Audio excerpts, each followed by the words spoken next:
아멘. 반갑습니다. 날 너무 덥죠? 그래도 교회가 제일 시원해요. 네. 여기 그 서큘레이터 요 앞쪽으로 조금만 틀어주실래요? 여기? 네네. 안 그러면 저도 막 여기 땀이 젖더라고요. 여기 올려가지고 밑으로 해주시면 좋을 것 같아요. 네. 월요일서부터 화요일까지 저희는 교회에서 상반기 정책 수련회를 마쳤습니다. 그래서 오늘은 저희가 나누고 싶은 것들은 담임 목사님께서 해주셨던 강의를 여러분들도 아셔야 우리 목사님 이런 강의를 정책 수련을 하셨구나, 상반기를 결산하고 하반기에 방향성을 세우는데 이런 것들이 좀 있구나 라는 걸 참고하시면 좋겠어요. 그래서 같이 하는 시간 갖도록 하겠습니다. 궁금하셨죠? 정책 수련회를 하면 뭐를 할까 궁금하시잖아요, 다들. 그죠? 그래서 나누는 시간을 갖도록 하겠습니다. 먼저 그거 하기 전에 자, 이번 주 샵 1184 시상자를 시상하도록 하겠습니다. 자, 14교구 안인자 성도님을 전도하시고 인도해 주신 김지정 집사님 나와주시겠어요? 네, 대리 수상하세요. 네. 자, 14교구 대리 수상하겠습니다. 저는 18교구 박경화 성도님을 인도하셔서 잘 관리해주신 김지혜 집사님. 네. 김지혜 집사님은 총무님이시기 때문에 들어오셔야 됩니다. 이렇게 빠지면 안 돼요. 네, 한번을 이해하셨구나. 두분 같이. 내일상이어서. 자, 21교구 오연 성도님을 전도하고 잘 관리해주신 박봉인 권사님. 네, 대리수상 다 해주셨습니다. 네, 감사합니다. 축하드립니다. 그 다음에 27교구 김은자 성도님을 잘 관리해주신 이혜옥 권사님, 또 대리수상 27교구. 네, 축하드립니다. 27교구.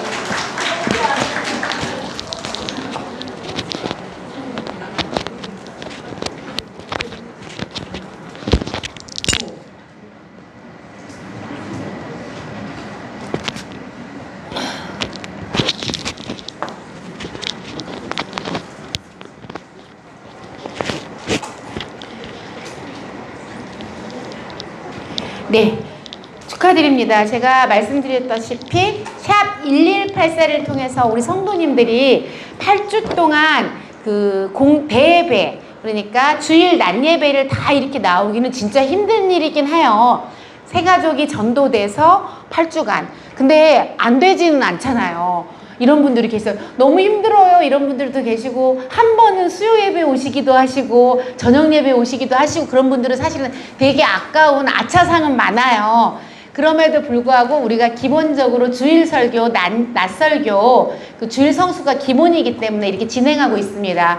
점점 더 늘어나서 우리 전도된 성도님들이 8주간 이렇게 잘 정착해서 4주로 넘어가고, 그리고 사명자로 세워질 수 있기를, 우리가 정책 때도 이걸 가지고 많이 이야기를 했거든요. 교구에서도. 이게 건강해져야지만 교구에서도 출석률이 높아진다, 이런 말씀 드렸습니다.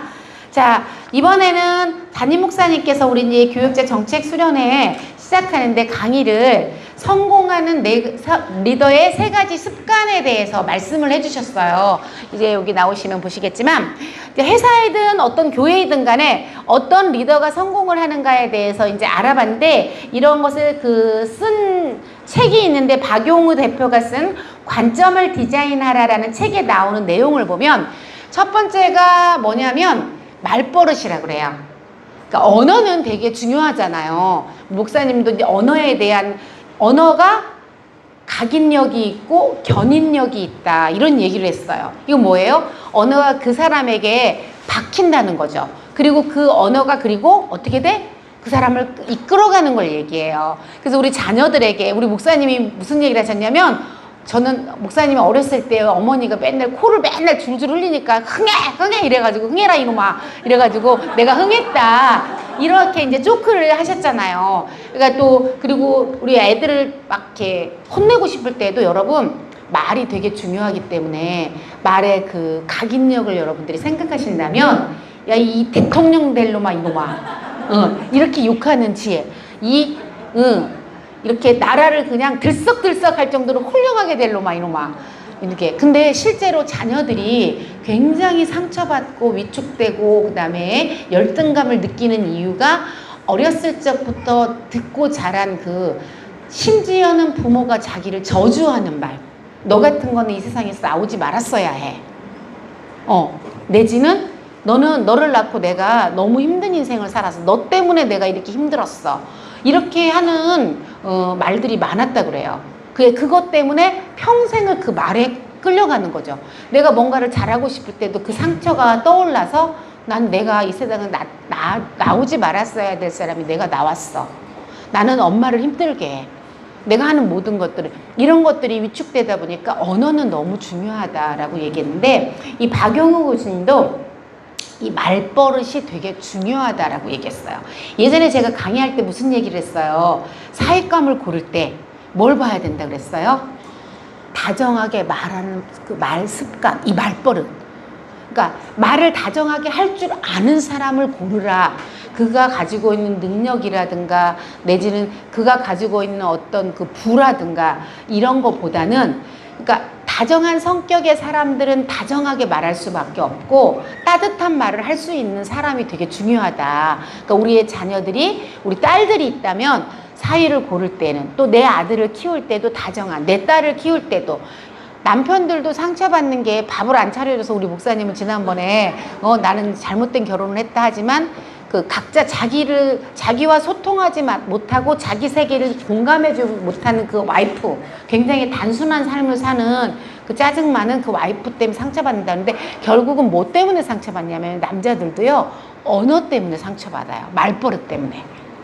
자기를 지지해주지 않는 그 와이프의 언어. 또 여자분들도 상처받는 게 뭐예요? 공감해주지 못하는 남편 때문에 상처받아요. 나는 힘든데 힘들었구나 해야 되는데 당신이 잘했어 봐. 그런 일이 생기나. 그리고 이제 옳고 그른 거 따져주잖아요. 네가 이렇게 했으면 네가 가르치잖아요. 이게 싫잖아요. 사실은 공감을 받고 싶은 거거든요. 지지를 받고 싶은 거거든요. 따뜻하게 지지해주고 공감해주고 다정하게 이야기해줄 수 있는 사람, 그런 사람이 중요하잖아요. 그죠? 여러분도 사실은 남편하고 살 때 능력 없으면 뭐보다 말 때문에 상처받잖아요. 그래서 그게 되게 중요하다. 그래서 박용우 이 대표가 말했던 게 말버릇인데 어떤 말버릇이냐면 입술에서 감사하다, 고맙다라고 말할 수 있는 사람. 그러니까 이제 직장 생활을 하다 보니까 돈으로 연관된 내가 돈을 줬으니까 돈 준 만큼 일을 하고 이렇게 돈으로 관계된 사람들은 끝이 빤하다라는 거죠. 그리고 사실은 이렇게 인간관계에서 격려해주고 감사하고 고맙다고 해주는 이런 좋은 관계의 사람들이 없는 사람들은 돈으로만 연결되거나 이런 어떤 이익적인 것들로 연결된 사람들은 결국 누구만 남는다고 이 사람이 얘기했냐면 책에서 간신만 남더라. 이런 표현을 했어요. 그런데 따뜻하게 감사해요, 고마워요 라고 해주고 고맙다는 표현을 잘해주는 그 말버릇을 가진 사람과 관계를 하는 사람들은 굉장히 나중에 힘들 때에도 서로를 지지해주고 힘들 때에도 곁에서 지켜봐주는 그런 사람이 될 수 있다는 거죠. 그래서 칭찬에 인색한 리더들의 옆에는 늘 관심만 남게 됩니다. 칭찬하지 않아도 이익 때문에 이 사람 옆에 붙어있는 사람들이기 때문에 관심만 남게 되는 거예요. 이 사람이 나에게 지금 줄 수 있는 거 있고 나에게 얻을 게 있기 때문에 옆에 붙어있는 관심만 남는 거죠. 그런데 칭찬의 말버릇을 하고 늘 격려하고 칭찬하는 사람 곁에는 위로받고 따뜻한 관계를 형성했기 때문에 나도 이 사람에게 도움을 주고 위로를 해주고 싶은 사람들이 남게 되는 거죠. 그러니까 우리가 이거를 이제 책에서만 적용해 보는 게 아니라 우리의 삶에서도 사역에서도 마찬가지고 교구에서도 마찬가지고 현장에서도 수에서도 마찬가지예요. 그래서 이제 이런 말 하는 사람이 있거든요. 아우 나는 빈말을 못해. 있는 대로 말하지. 이러면서 막 팩폭 날린단 말이죠. 사랑은 없이 던지는 그 말 때문에 실은 우리가 그 상대편에게 어떤 대화를 얘기할 때는 이 사람을 정말 나아지기를 아니면 이 사람이 성장하기를 바란다면 팩폭의 차원이 아니라 배려하고 격려하고 칭찬해줘야 이 사람이 좋아지겠죠. 이건 자녀와의 관계에서도 마찬가지고 이게 부부 관계에서도 마찬가지예요.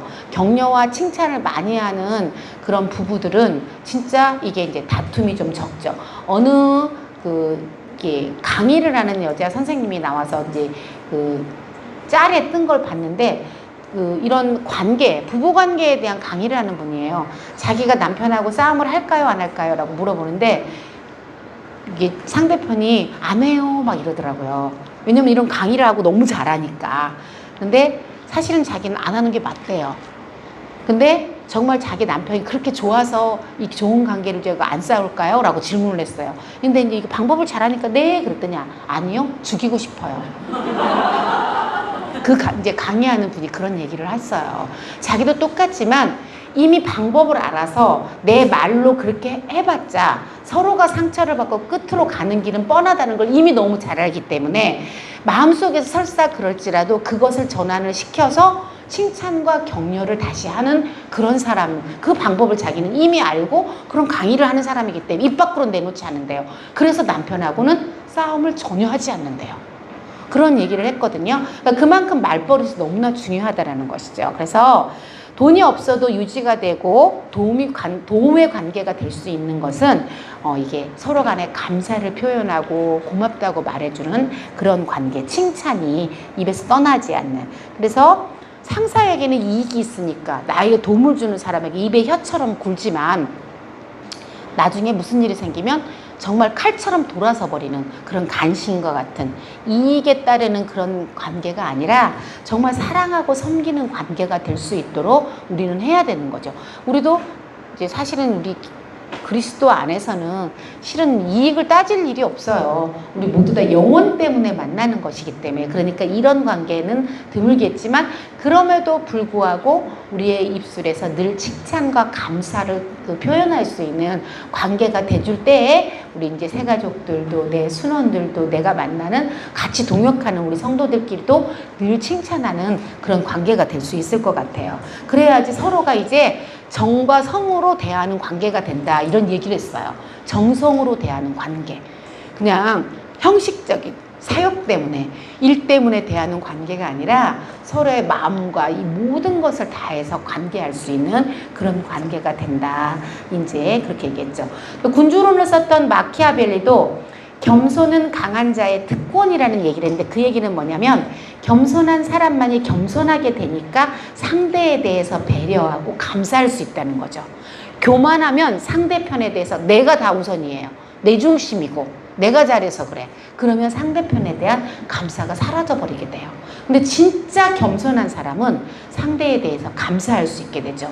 나는 강하니까 내가 그들을 품고 배려할 수 있는 그런 표현이 감사로 표현된다고 이렇게 마키아벨리가 얘기했거든요. 그래서 말버릇에 있어서 사소한 것들이 정말로 이런 그 말버릇이 그 사람을 성공하게도 만들고 그렇지 않게도 만든다, 그렇게 얘기를 했습니다. 그래서 그 다음에 이제 리더의 성공하는 리더의 요건은 사소한 것들에 보이는 어떤 태도, 이렇게 디테일에 대한 이야기를 했어요. 되게 큰 일을 하는 사람들은, 성공한 사람들은 큰 틀로만 나갈 거야 라고 생각하는데 아니에요. 제가 저희 담임 목사님을 곁에서 이렇게 오랫동안 지켜봤잖아요. 목사님 되게 큰 사역을 많이 하시는 분이고 우리가 감히 생각도 할 수 없는 것을 기획하시고 한국교회에 어떤 기념비적인 역사를 새로 써오신 분이고 길을 만들어 오신 분이에요. 그러니까 굉장히 큰 것만 볼 것 같지만 굉장히 디테일에 있어서 누구도 따라가지 못하는 걸 봤어요. 심지어 제가 이렇게 있잖아요. 가끔씩 나레이션을 하잖아요. 예전에 이제 아나운서도 했는데 나이가 들어서 영상에 비춰지는 제 모습이 실망스러워요. 안 보고 싶고 부끄러워서 이제 안 하는데 가끔씩 나레이션을 하는데 조사 하나까지도 목사님은 되게 신경을 쓰세요. 우리는 그냥 묻어서 뭐 어떤 감동이 감동하는 대로 뜻이 잘 전달해지면 돼, 그런데 아니에요. 딱 그 조사가 거슬리잖아요. 그 부분에 대해서요, 1부 예배 끝나고 나오면서 지적해, 2부 예배 끝나고 나오면서 다시 한번 지적해, 3부 예배 끝나고 나오면서 지적해 4부 예배 때는 제가 거기 없으니까 지적 못 하세요. 그러니까 들을 때마다 거슬리는 거죠. 그러니까 굉장히 디테일하세요. 그리고 사역을 뭔가를 진행을 할 때 우리는 생각하지도 못한 아주 세미한 부분까지도 생각을 하시는 걸 봐요. 그런데 이분이 무슨 말을 했냐면 디테일 없는 디테일 약한 한 가지 때문에 조직이 완전히 붕괴되어 버리는 것을 본다. 이런 얘기를 해요. 그러니까 큰 댐이 무너질 때도 여러분 사실은 처음부터 딱 두 개 한꺼번에 딱 무너져 버리는 얘는 드물고 금이 가기 시작하고 살짝 금강 그곳이 조금씩 벌어지기 시작하고 그 작은 틈이 벌어져서 그 댐이 무너지는 걸 보거든요. 조직사회도 마찬가지고 교회도 마찬가지예요. 그래서 우리가 사역을 할 때나 늘 감사하는 언어여야 하고 두 번째는 그 성도를 대할 때라든가 사역을 할 때 아주 디테일한 부분까지도 신경을 쓰는 그런 것들이 굉장히 필요하다. 그 작은 거 하나 때문에 결국은 결과가 제로로 돌아가 버릴 수도 있다. 이런 이야기를 했어요. 그래서 반대로 이제 지나칠 수 있는 작은 것들도 위대하게 만드는 힘을 가진 경영자가 좋은 회사를 만든다.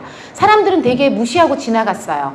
그런데 그 한 가지 때문에 그 회사가 정말 위대하게 커지고 그 회사가 성공을 거두는 것처럼 우리 이제 교회 생활도 신앙 생활도 마찬가지라는 거죠.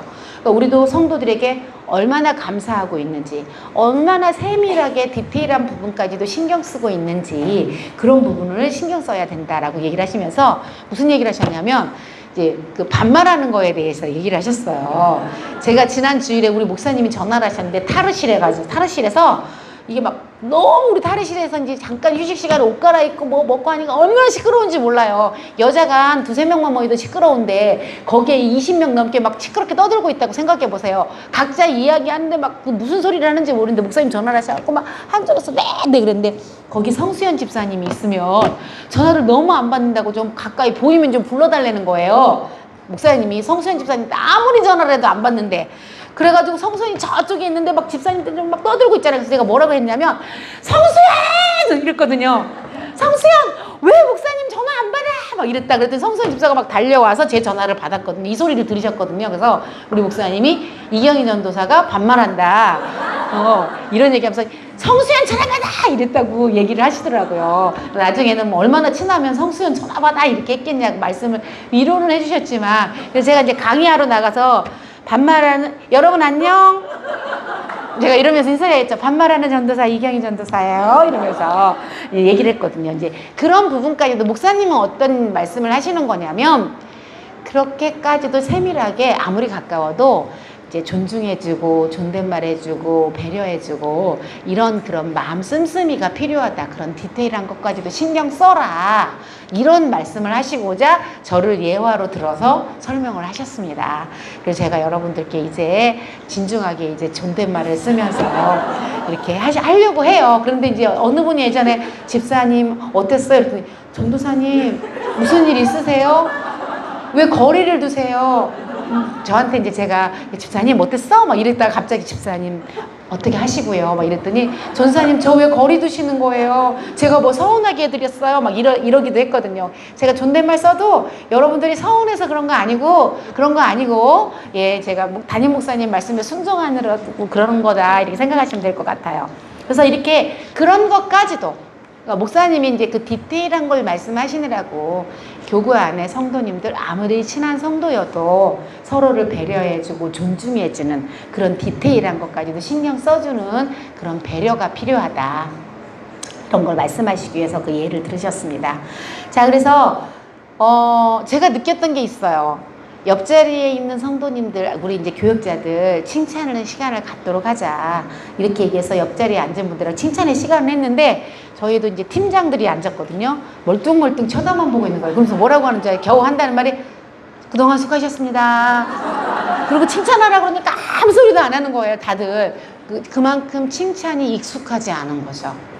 평소에 이 사람을 바라보면서 이야기해주고 싶었던 것들, 칭찬하고 싶었던 것들이 많았어야 되는데 그래 본 적이 없으니까 마음에 있을 때 이 표현하는 것들이 익숙하지 않은 걸 봤어요. 오히려 같은 교육자끼리도 얘기가 그냥 수고하셨습니다, 애쓰셨습니다 이거 한마디 하고 딱 목사님 다 칭찬하라고 했거든요. 자, 그래서 오늘은 여러분들도 똑같이 옆자리에 계신 분들, 앞자리에 계신 분들 싹 짝을 지어서 그동안 반년 동안의 사역 아니면 만나면서 느꼈던 그 칭찬의 시간을 갖도록 하겠습니다. 자, 한번 칭찬해 보세요.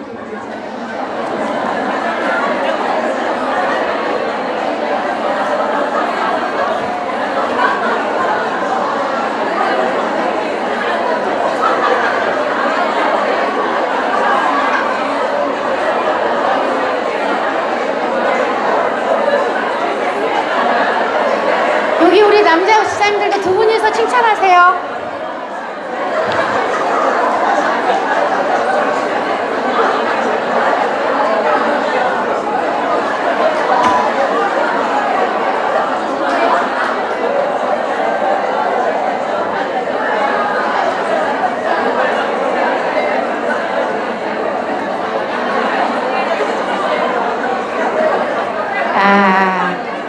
자, 역시 우리 성도님들은 훌륭하십니다. 그만 칭찬 그만 칭찬 그만. 아유, 칭찬할 게 너무 많아서 지금 멈추질 않아요. 자, 나는 오늘 이 자리에서 옆에 있는 집사님에게 칭찬을 들었는데 내 마음에 정말 감동이 됐어요 하시는 분, 아니, 내가 했던 칭찬이 아니라 옆에 계신 분이 나를 이렇게 칭찬을 너무 감동이 됐어요. 네, 우리 최경자 권사님. 옆에 저도 방청인데요. 네. 사실은 우리 정아 집사님이 제 건강을 알잖아요. 네. 항상 저의 건강을 위해서 진짜 건강했으면 좋겠고, 그다음에 저희 자녀들, 그다음에 남편 사업 잘 되기 위해서 기도한다. 누구를 그 정도 상관없잖아요. 감동받아 박수 쳐주세요. 아이고야, 할렐루야. 또 제가 받은 이런 칭찬은 정말 명품 칭찬이에요 라고 자랑해주고 싶으신 분, 난 들었는데 아무도 감동이 안 됐어요? 감동이 안 되셨어요? 없으세요? 여기 우리 오현정 집사님 혼자여서 했어 안 했어? 누구랑 했어요? 박은정 집사님이 뭐라고 해주셨어요? 뭐가 고맙? 칭찬하라고 그랬는데 뭐가 고맙? 감사하고. 무슨 칭찬했어요?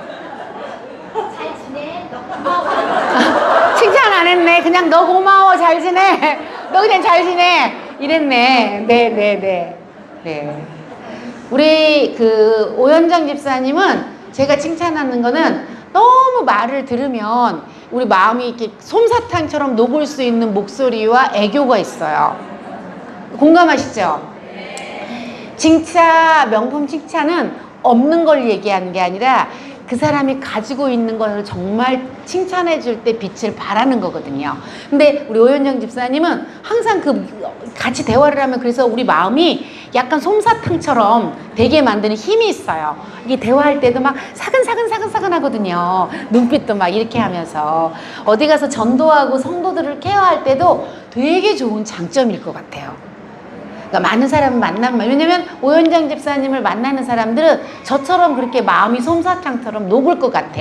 이 언어가 너무 솜사탕처럼 달콤하고 막 사근사근해서 너무 좋은 장점을 가지고 계십니다. 자, 요렇게 여러분들이 칭찬을 하실 때 그 사람이 가지고 있는 게 극대화될 수 있도록 이런 것도 훈련입니다. 예. 거기 두 분 계신 분들은 무슨 칭찬 하셨어요? 우리 남자 집사님들? 네? 싱글싱글 번글번글 웃는 모습 너무 좋다고 칭찬해 주셨어요? 네, 박수 쳐주세요. 네, 너무 감사해요. 늘 한 번도 빠짐없이 이 모임에 오시고 예배에 오시고 제게 힘이 돼요. 왜냐하면 여기 다 여자분들만 있는데 남자분들 이렇게 두 분이 오셔서 같이 해주는 이 시간이 제겐 되게 힘이 되는 시간이에요. 우리 남자분 집사님들도 이 그 강의를 들으시면서 도전이 되시고 뭔가 깨달으신 게 있으신가 보다. 한 번도 빠지지 않고 이 자리를 지켜주시는 걸 보니까, 아니면 저 전사님이 진짜 매주 저렇게 하는 게 진짜 애쓰니까 나라도 이 자리를 지켜서 힘나게 해주자, 이런 마음으로 오시는지는 모르겠지만 저는 힘이 됩니다. 감사드립니다. 네네. 자, 그래서 이렇게 감사하다는 표현을 하고 칭찬할 수 있고, 이리고 또 디테일함에 우리가 생명을 걸 때 이제 성공할 수 있다, 이렇게 얘기를 했습니다. 그래서 여러분들이 그냥 그 남편이 내가 머리를 볶았는지 뒤집어 엎었는지도 모르는 남편을 봤을 때 무심함을 느끼고 실망하듯이 좋은 남편은 머리 했네 너무 예쁘다 이렇게 말해줄 때 우리가 감동받는 것처럼 우리 성도님들도 똑같아요. 그래서 뭔가 달라진 게 그건 관심이거든요. 남편이 머리를 볶아서 예쁘다고 해서 좋은 게 아니라 우리 남편은 아직도 나한테 관심을 갖고 있어. 우리 남편에게 또 오늘 당신 오늘 되게 멋있어. 이 옷이 너무 잘 어울려. 저도 이제 우리 데스크로 오시는 목사님들 있으면 목사님 코디가 너무 멋져요. 넥타이가 너무 멋있어요. 저도 이런 얘기 가끔 하는데 그거는 저는 이제 전혀 아부는 아니고 실제 정말 잘하셨을 때 그런 얘기를 표현을 해드려요. 그러면 되게 좋아하시는 걸 보거든요. 목사님들도. 그러니까 여러분들도 성도님들을 만나실 때나 이럴 때 그분이 가지고 있는 것들 또 격려해주고 칭찬해줘야 될 것, 감사해야 될 이런 것들, 이런 말버릇 디테일하게 접근할 수 있었으면 좋겠다 이런 생각을 해봅니다. 그 다음에 이제 마지막에 짚어주는 것이 세 번째가 뭐냐면 헤어지는 방식이 좋아야 한다 이랬어요. 다시는 보지도 않을 사람 끝은 다 개판이야 이렇게 나가면 안 되고 정말 성공하는 사람들은 헤어짐의 방식도 너무 훌륭하게 그 이별을 대하는 자세에 대해서 얘기를 했어요. 그래서 박용우 대표는 뭐라고 그걸 표현했냐면 회사에서도 퇴직을 하는 사람들에게 무슨 표현을 썼냐면요. 이제 은퇴를 한다라고 얘기를 하지 않고 퇴직을 한다고 얘기하지 않고 뭐라고 표현했냐면 졸업이라는 표현을 했어요. 이제 모든 인생 우리 직장 생활의 과정을 마치고 졸업이라는 거 되게 어떤 설렘이 있는 거잖아요. 졸업은 끝이 아니라 새로운 시작이잖아요. 근데 은퇴라든가 퇴직은 끝이거든요, 진짜. 느낌이 우리가 느낄 때 우리가 중학교를 졸업하고 초등학교를 졸업하고 고등학교를 졸업하고 대학을 졸업할 때 새로운 출발이 기다리고 있거든요. 그 설렘이 있는 것처럼 직장에서도 은퇴하는 분들에게 졸업한다라는 워딩을 썼다 그래요. 그 한 가지만으로도 그 오랜 직장 생활을 했던 분들에 대한 어떤 배려? 이게 드러나는 거죠. 그동안 너무 애쓰고 수고해서 모든 과정을 수료해서 이제 졸업해요. 새로운 출발을 축하한다는 의미까지도 내재된 그런 워딩인 거죠. 이 워딩 자체가. 그래서 이런 사소한 이별에 대한 자세, 그게 이제 워딩으로 나타난 거죠. 졸업이라는 워딩으로. 그래서 나의 직장 생활이 너무나 소중했고 꼭 필요했었고 그리고 내가 이제 졸업을 하고 새롭게 출발을 하고 있다라는 그러면 어떻게 그 졸업에 축하를 하게 되는 거잖아요. 퇴직이 은퇴가 나 이제 끝났어. 나 이제 돈벌이도 안 되고 나의 인생은 끝이야가 아니라 새로운 시작이야. 이제까지 정말 이 모든 과정을 거쳐서 졸업을 한 이에게 정말 축하해주는 마음도 들고 그 한 단어에 이런 것들이 달라진다 이렇게 얘기를 했어요. 그래서 사람은 이성적이지만 때때로는 감성적일 수도 있고 또 작은 감동 하나하나가 힘든 일을 견디는 소중한 씨앗도 될 수 있다고 했는데 이거에 이제 기업이든 학교이든 교회이든 결국은 사람은 경영하는 것이기 때문에 끝이 이렇게 이별하는 습관이 아주 중요하다 이런 얘기를 했고요. 이별할 때 무슨 얘기를 했냐면 맹자도 그런 얘기를 했대요. 신하가 떠나갈 때에도 칭찬을 하고 떠나가 버리고 나서도 칭찬을 하고 떠난 지 3년이 되어서도 계속 그 신하를 칭찬을 하면 그 신하는 반드시 돌아오게 된다. 그게 내 옆으로 돌아와서 정치를 같이 하게 되는 것이든 그가 제하에서 나를 지지하는 사람이 되든 내 곁에 있게 된다라는 거죠. 그러니까 이별할 때 헤어짐에 있어서 우리가 그렇게 칭찬하고 잊지 않아 하는 그것들이 얼마나 중요한지에 대한 이야기를 하는 거죠. 그러니까 성도들도 마찬가지죠. 저희 세대교회 교회에 딱 이사를 갔어. 근데 안 볼 사람이야. 교구 이동해서 안 볼 사람이 아니라 언제든지 다시 볼 수 있기 때문에 칭찬하고 집사님 때문에 우리 교구가 힘을 냈어요. 내가 이렇게 신앙생활을 잘할 수 있었어요. 집사님의 기도 덕택에 나는 이렇게 세워질 수 있었어요. 집사님의 섬김이 있어서 나는 이렇게 사명을 잘 감당할 수 있었고 우리 가정이 아까 우리 권사님도 최 권사님도 옆에서 글썽이며 그 말을 어떻게 잊을 수 있겠어요. 근데 떠난 이후에도 또 가끔씩 집사님 여전히 나는 기도하고 있고 여전히 함께 있던 그 날들을 나는 기억하고 있어요 라고 얘기해주고 이런 것들이 3년 동안 지속되고 끊임없이 하면 떠났던 분들도 다시 세해된 교회로 다시 교구로 돌아오기는 몸은 못 오지라도 이런 섬김과 사랑이 이게 그리스도의 향기야. 예수님의 섬김이야 라고 하고 세해된 교회를 기억할 때, 여러분을 기억할 때 좋은 이미지로 먼 곳에 있을지라도 이렇게 된다라는 거죠. 그래서 마지막 이별을 대하는 자세, 작별할 때에도 이런 칭찬이 떠나지 않아야 된다는 거죠. 그래서 맹자는 하나님을 몰랐던 사람인데 세상을 살아가는 돌이라고 이렇게 얘기하는 거죠. 그럼에도 불구하고 우리는 이제 하나님을 아는 사람이기 때문에 한 영혼을 품으면 영혼에 대한 그 사랑이 천하보다 귀한 영혼에 대한 그 자세가 세상의 학문만 했던 맹자보다는 더 해야 되죠.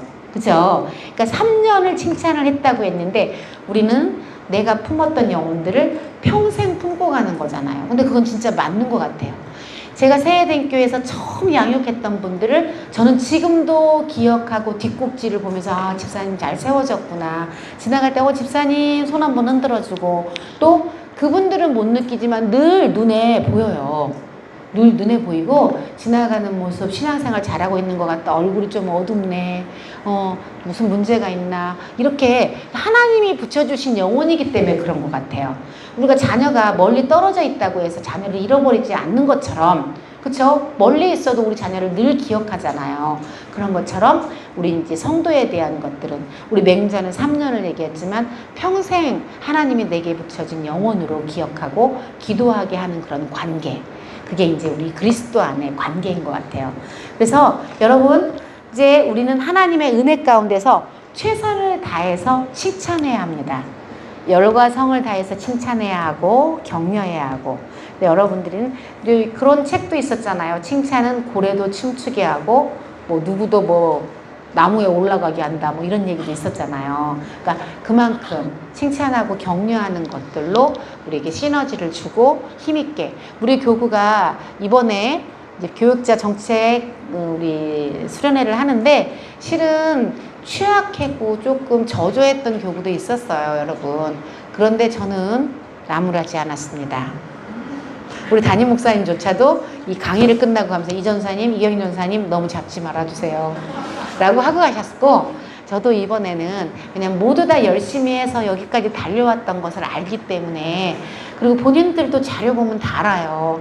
아, 우리 교구가 지금 조금 부진하구나, 힘들구나. 하반기 사역을 잘 해내게 하는 것이 우선이어서 사실 우리 잘해보자. 하반기 때 정말 열심히 해보자. 우리 이렇게 잘 해왔으니까.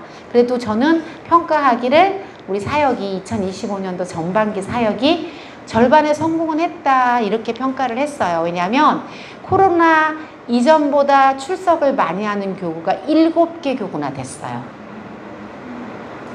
그러니까 지금 다른 교구들은 열심히 목표를 어디로 했냐면 작년 연말 정책을 향해서 달려갔고 실은 거기에 도달하지 못한 교구도 있어요. 그런데도 불구하고 그 28개 교구 중에 코로나 이전보다도 더 많이 출석하는 교구가 7개 교구가 있더라고요.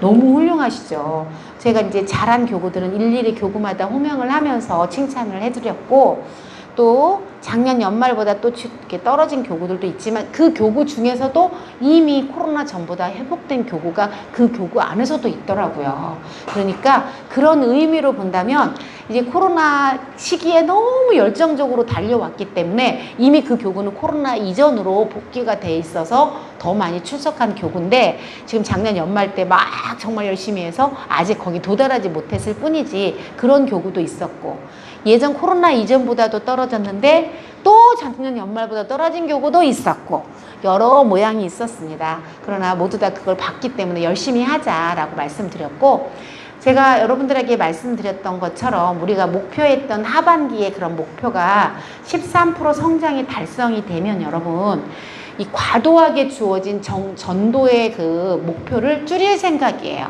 왜냐하면 우리는 열심히 전도하고 성도들을 케어하고 관리해서 출석이 높아져 가는 게 목표지 무조건 전도를 많이 해오는 것만이 목표가 아니기 때문이에요. 많이 했는데 관리를 못해서 다 잃어버려가지고 너무 힘든 게 아니라 열심히 전도해서 열심히 케어해서 한 사람의 예배자로 세우는 거, 하나님 보시기에 하나님의 제자와 만드는 거, 이게 저희들의 궁극적인 목표잖아요. 그 목표만 잘 이뤄가면 되거든요. 그렇다고 해서 우리가 마이너스 성장을 하면 안 돼요. 세해den교회 예배자들이 점점 줄어드는 것은 안 되기 때문에 그렇게 잘 관리해서 예배자로 세워져서 하나님을 기뻐하시는 이런 영혼들이 많아져 가는 게 저희의 목표이기 때문에 어쨌든 13%의 목표만 달성이 된다면 저희는 내년 연초에 저는 과감하게 30%를 줄일 생각이에요. 목표를. 그러니까 여러분들이 연말까지 열심히 달려 해서 어떻게 해야 돼요? 우리의 목표를 이뤄내야 됩니다. 13% 목표가 달성돼야 되는데 이게 안 되면 사실은 그냥 그대로 그 목표를 가야 되는 상황이에요. 왜냐면 저도 담임 목사님과 이렇게 설득을 할 때 목사님 저희가 이렇게 성도를 잘 적게 전도는 했지만 케어하고 관리하고 정착을 잘 시켜서 건강하게 정착돼서 이렇게 조금씩의 이렇게 부흥을 이뤄가고 있습니다. 과도한 전도의 목표는 부담을 주니 조금 줄여도 좋을 것 같습니다. 라고 어떤 근거가 있어야 되잖아요. 그쵸? 그 근거가 우리가 이렇게 목표를 잘 달성하고 잘 해가고 있어요. 라고 말씀드릴 수 있는 근거를 제시할 수 있도록 여러분들이 도와주시기 바랍니다. 네? 아멘? 이미 잘하고 있는 교구들이 거의 태반이에요. 제가 보니까 제가 이제 상반기에 세웠던 목표만큼을 달성한 교구가 19개 교구. 한 8개 교구만이 아마 이제 상반기 제가 생각했던 작년 연말까지 이 목표를 달성하지 못한 교구가 8개 교구, 9개 교구더라고요. 그래도 또 그들 중에서도 7개 교구는 이미 코로나 이전으로보다 더 부흥을 한 상태에 있기 때문에 여러 가지를 제가 종합해 보건데 그래도 우리가 열심히 애쓰고 달달이 애썼던 결과가 이렇게 좋은 열매가 나왔구나라고 생각을 하거든요. 그래서 정말 애쓰셨고 여러분들이 수고와 애씀, 그리고 제가 또 감사드리고 싶은 거는 제가 정책을 준비하기 전에 우리 평신도 사역자들을 먼저 2주간의 면담을 했고 그 다음에 교육자들을 2주간을 면담을 했습니다. 거의 한 3주, 4주간을 면담을 했는데 우리 평신도 사역자들이 너무 힘들 것 같아서, 왜냐하면 이제 성도님들을 출석시키고 케어하고 관리하고 이런 것들이 너무 힘들죠. 또 매주 출석 체크하면서 성도들 케어하는 게 그랬더니 정말 우리 총무님들이 어떤 대답을 했냐면 아니에요 전도사님, 물론 힘은 들지만 우리는 이게 지금 바른 사역을 하고 있는 것 같아서 마음이 너무 좋아요, 이런 얘기를 하셨어요. 정말 성도들을 찾아다니고 성도들의 예배 상황을 하고 성도들을 예배로 인도하기 위한 노력을 하고, 그러니까 막 뭔가 숫자만을 위해서 하는 게 아니라 성도들 한 사람 한 사람이 세워지기 위한 노력을 하는 것들이 너무 바람직하고 보람 있었다라는 그 대답들을 되게 많이 해주셨어요. 그래서 야 진짜 세해den교회 우리 사역자들은, 평신도 사역자들은 생명나무구나.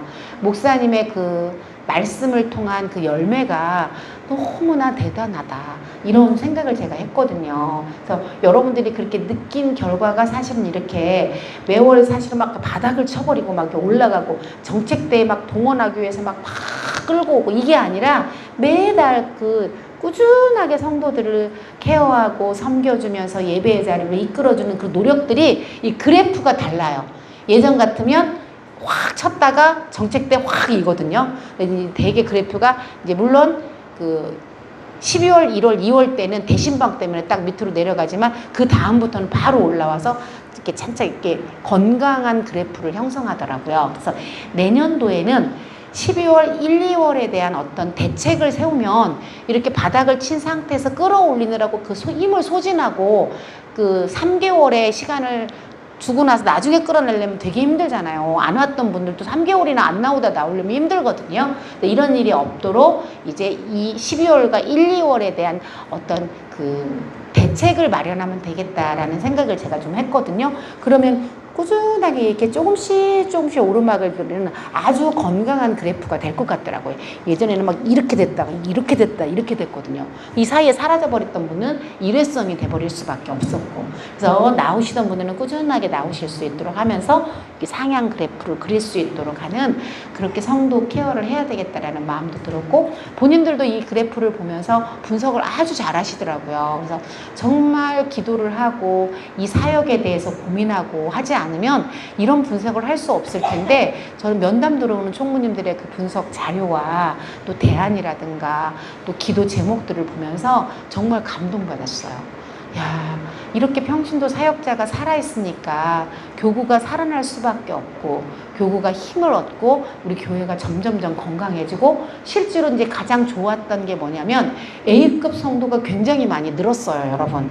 A급 성도라 하면 매주 출석자가 늘은 건데, 전 교구가 거의 그 A급 성도가 다 늘었다고. 예전에는 이게 A급 성도는 자꾸 줄어갔거든요. 왜냐면 이게 동원을 해서 숫자를 채우다 보니까. 근데 매주 출석자가 꾸준하게 늘어가고 있는 건강한 교구의 모습, 교회의 모습을 보면서, 야, 정말 우리 성도님들 애쓰고 수고하셨구나. 또 우리 교육자님들도 현장에서 정말 사역을 탄탄하게 잘 해오셨구나 하는 그런 마음을 가졌습니다. 그래서 여러분들도 이런 자료들을 교구에서 정책이 끝난 이후에 교육자들과 미팅을 가지시면서 사역에 대한 의논을 하시고, 하반기에는 어떻게 하면 그럼 이것을 또 바닥을 채워, 이제 정책 끝났으니까 딱 7월에 떨어지는 게 아니라 여전히 유지를 하면서 하반기를 향해서 나아갈 수 있을지, 요거에 대한 고민을 해보시면 좋을 것 같습니다. 아멘. 기도 많이 하시고, 그래서 저희는 정책수련회를 이렇게 목사님의 이런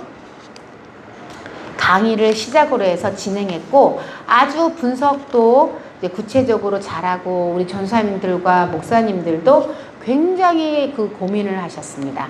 그리고 이제 이번에 그런 어떤 연결점으로 제가 보니까 어떤 이슈, 절기, 교회 안에 어떤 거 특별한 것이 있을 때 성도들을 성전 안으로 나올 수 있도록 이렇게 그 하기가 너무 좋더라, 이런 게 있었는데, 이번에 이제 여름 수련회라는 큰 우리 축제가 있습니다. 여러분들이 지금 이번에 큰 제목이 뭐죠? 네. 자, 이번에 가장 큰 제목이, 여러분들은 참 기억도 잘 하십니다.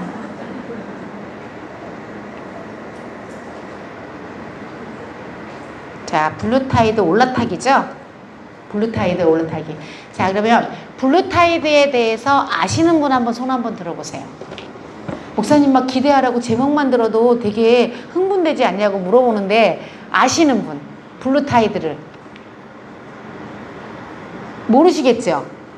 저도 이게 제목이 나왔을 때 막 검색을 해봤거든요. 그래서 중남미, 남미 지역에 핑크타이드가 있고 막 이런 얘기가 나오는 거예요. 그런데 이게 보수적인 막 정치 성향이고 뭐지 이게 도대체? 굉장히 고민을 많이 했거든요.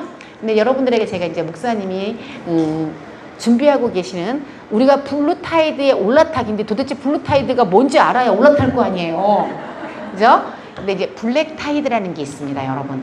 그게 뭐냐면 굉장히 힘들고 어려운 자기의 어떤 상처, 그다음에 절망, 내지는 어두움, 그 힘듦, 이런 것들, 실패, 좌절, 낙심, 이런 것들이 이제 한번 터지기 시작하고 사회적으로도 하면 계속 약간의 그 도미노 현상처럼 연달아서 막 이게 해서 완벽히 그 안에 갇혀버리게 되는 현상을 블랙타이드라고 얘기를 합니다.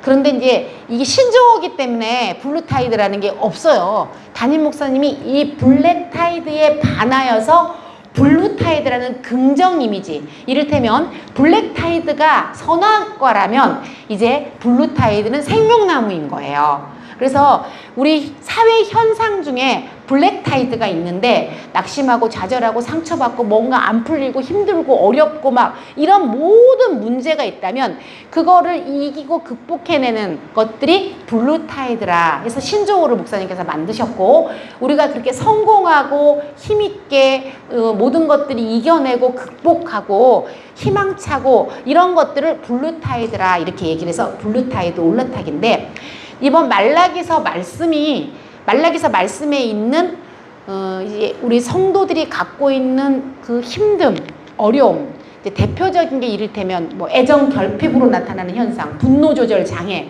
내지는 막 이런 거 있잖아요. 이런 부분들이 이 말라기서 말씀과 접목해서 곧 나의 문제인데, 그 문제를 이 말씀에 의지해서 하나님을 어떻게 붙잡아서 이걸 극복할 것인가, 어떻게 응답을 받을 것인가. 그래서 결론은 뭐냐면 이 블루타이드 올라타기는 결국은 뭐냐면요, 이 여름수련의 말씀을 통해서 모든 이승희 집사님 왜 인제 오세요? 어?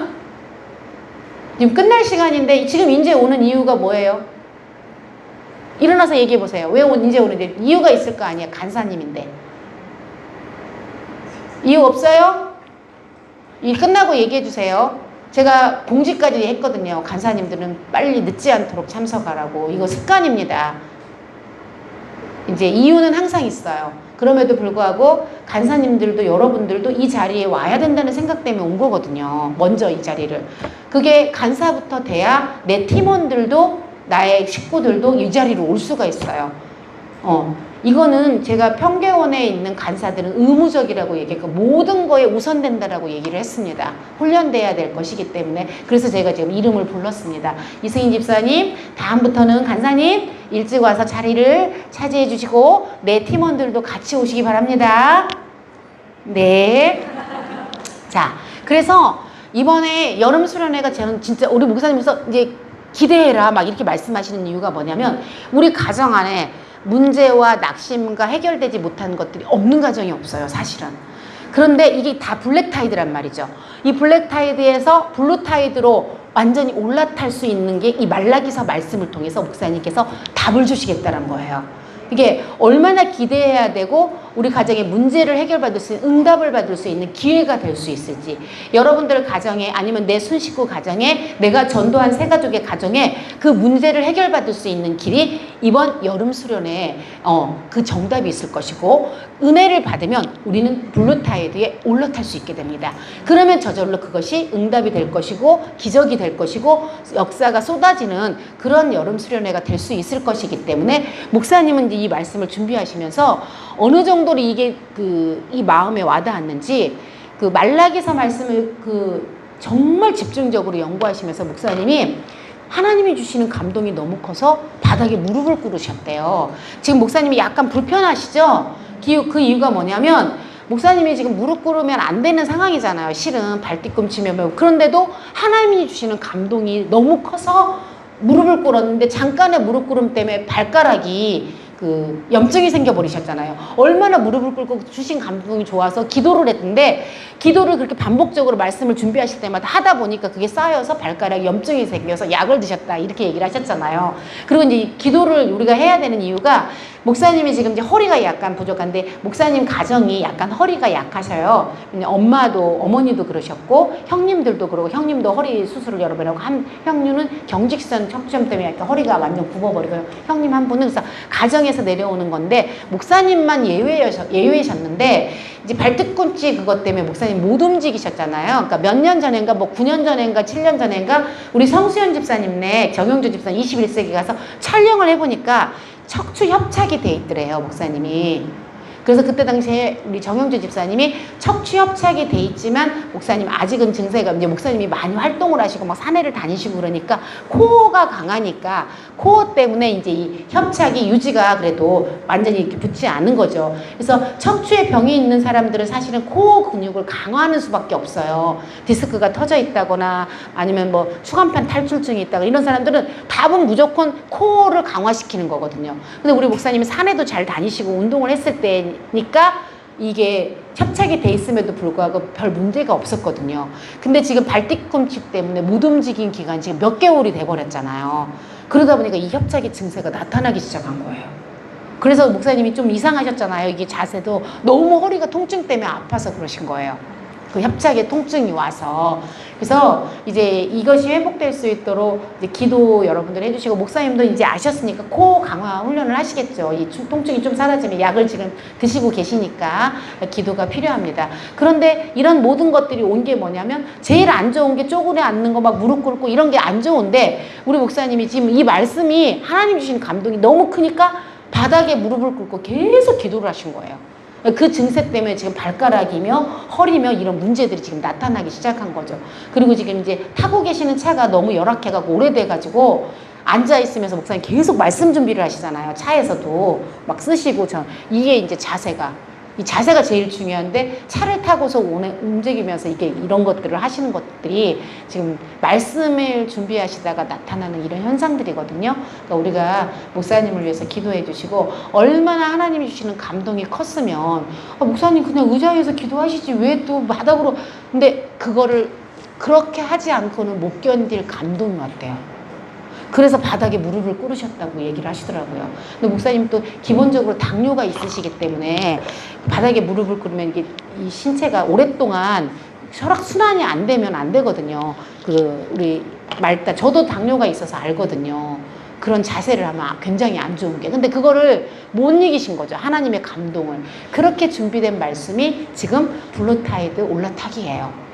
그러니까 모든 성도의 가정마다 지금 하나님께서 예비된 목사님을 통하여서 목사님이 너무 놀랐고 받아 적으신 홍지원 목사님이며 성광희 목사님이며 진짜 이거는 하나님이 주신 말씀이라고 하실 정도로 이 말라기서를 통하여서 성도들의 어떤 문제를 해결하고 접목해서 적용해서 이게 너무 탁월한 그런 말씀이 준비돼서 목사님마저도 이 몸이 아픈데도 그런 감동을 못 견디실 정도면 우리가 얼마나 기대해야 되는지 아시겠죠.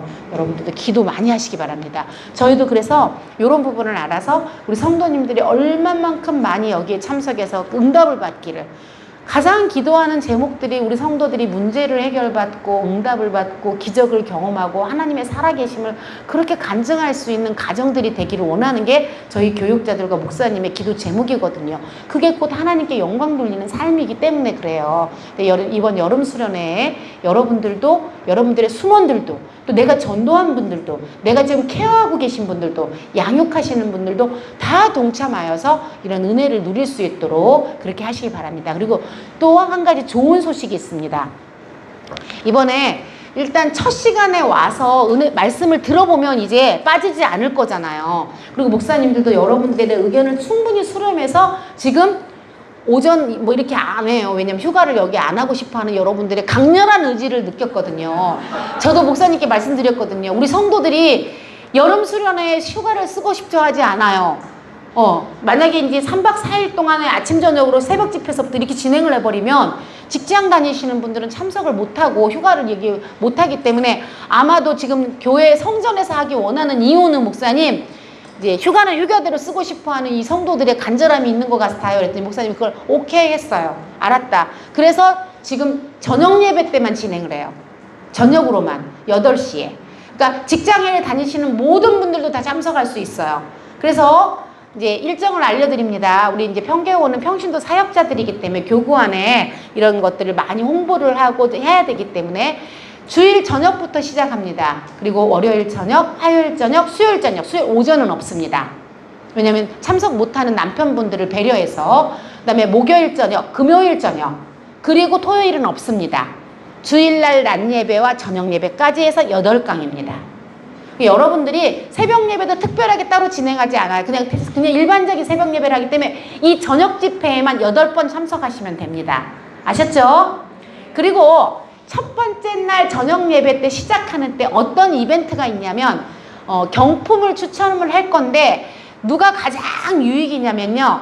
내 생에 처음으로 수련회를 참석하는 분들이 제일 유익입니다. 내 생에 처음으로 수련회를 참석하는 분들의 경품함은 따로 마련됩니다.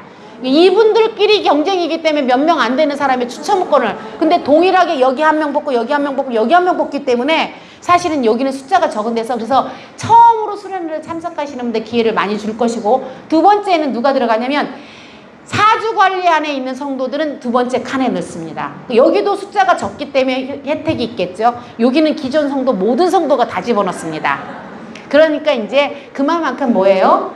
이제 새로 나온 처음으로 수련회를 참석한 분들에 대한 배려 그리고 새가족들에게 대한 배려를 하겠다라는 거죠. 아셨죠? 그러니까 우리 교구 안에 새가족 내 생에 처음으로 참석하시는 분들 근데 경품이 좋은 거로 준비하기 위해서 의견을 받아봤더니 음식물 쓰레기 처리하는 거 있죠.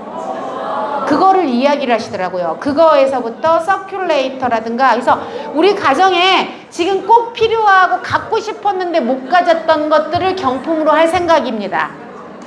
아셨죠?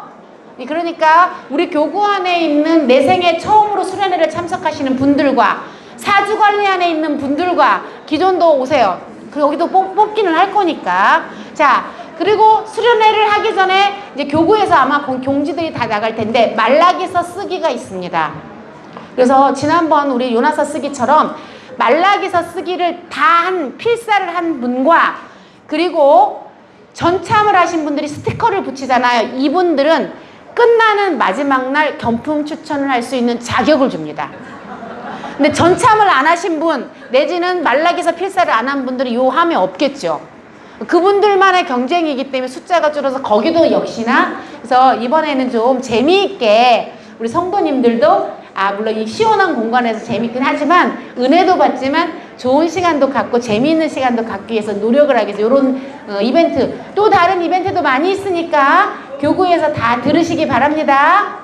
네, 그래서 성경 필사, 말라기서 필사는 필수니까 저희가 제작해 주려고 했더니 교구에서 집에 있는 노트가 되게 많으니까 제작해 줄 필요가 없습니다. 그냥 집에 있는 노트에 하겠습니다. 라고 해서 저희가 알겠다라고 했습니다. 저희는 제작을 할 생각이었는데 그렇게 얘기해서 뭐 아무데나 우리가 필사만 하면 되니까 여러분들도 우리 평신도 사역개발원에 계신 분들도 여기 트로브리지 참석하는 성도님들도 제일 먼저 꼭 필사를 하시길 바랍니다. 말라기서. 네, 그래서 수련회 블루타이드에 올라타서 나는 이런 간증을 할 수 있는 나 이번에 이런 문제를 해결받았어요. 이런 응답을 받았어요. 가정 내에 이런 문제를 해결받았어요. 라는 그런 간증을 할 수 있는 여러분들 되시기 바랍니다. 수련회가 끝나고 응답받은 분들의 간증의 어떤 기회도 주려고 합니다. 그러니까 여러분들 그 부분도 참고하시고 좋은 기회예요. 목사님이 이렇게 몸이 상해갈 정도로 하나님이 주신 감동이 컸던 말씀에 감동이 있었던 지금 수련회입니다.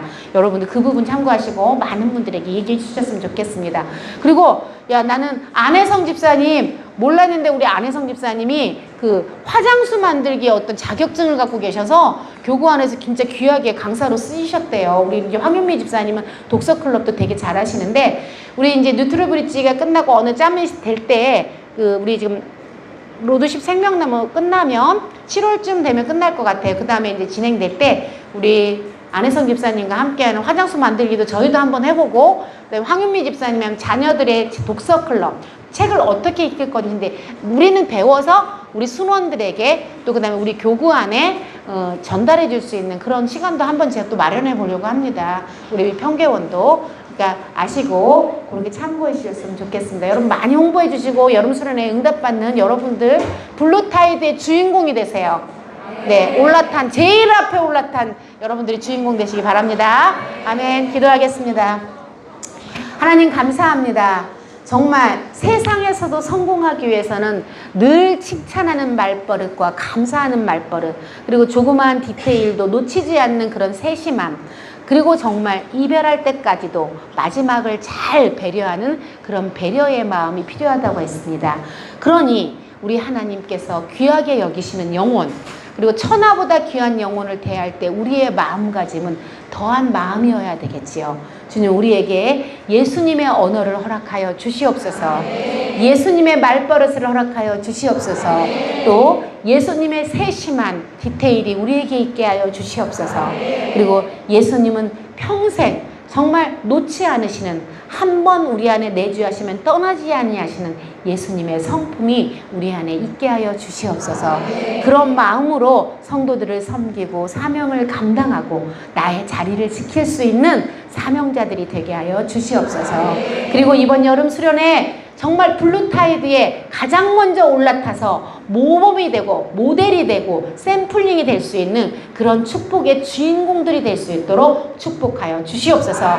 응답이 쏟아지게 하여 주시옵소서. 문제 해결을 받게 하여 주시옵소서. 이제 블랙타이드를 벗어나서 블루타이드의 주인공이 될 수 있는 우리 모든 성도님들이 되게 하여 주시옵소서. 그런 은혜를 주실 여름 수련회에 대한 사모함으로 먼저 기도하게 하시고 준비하게 하여 주시옵소서. 감사하게 하여 주시옵소서. 우리 목사님을 허락하여 주셔서 하나님 우리 목사님이 건강이 상하도록 하나님 앞에 이 말씀을 받고 감격했다고 합니다. 우리 목사님에게 주셨던 그 감동과 감격과 감사가 우리에게도 넘치게 하여 주시옵소서. 그리하여 그것이 우리에게 응답이 되게 하여 주시옵소서. 그렇게 블루타이드의 주인공이 될 수 있도록 함께하여 주시옵소서. 감사를 드리며 예수님의 이름으로 기도드렸습니다. 아멘. 감사합니다. 수고하셨습니다.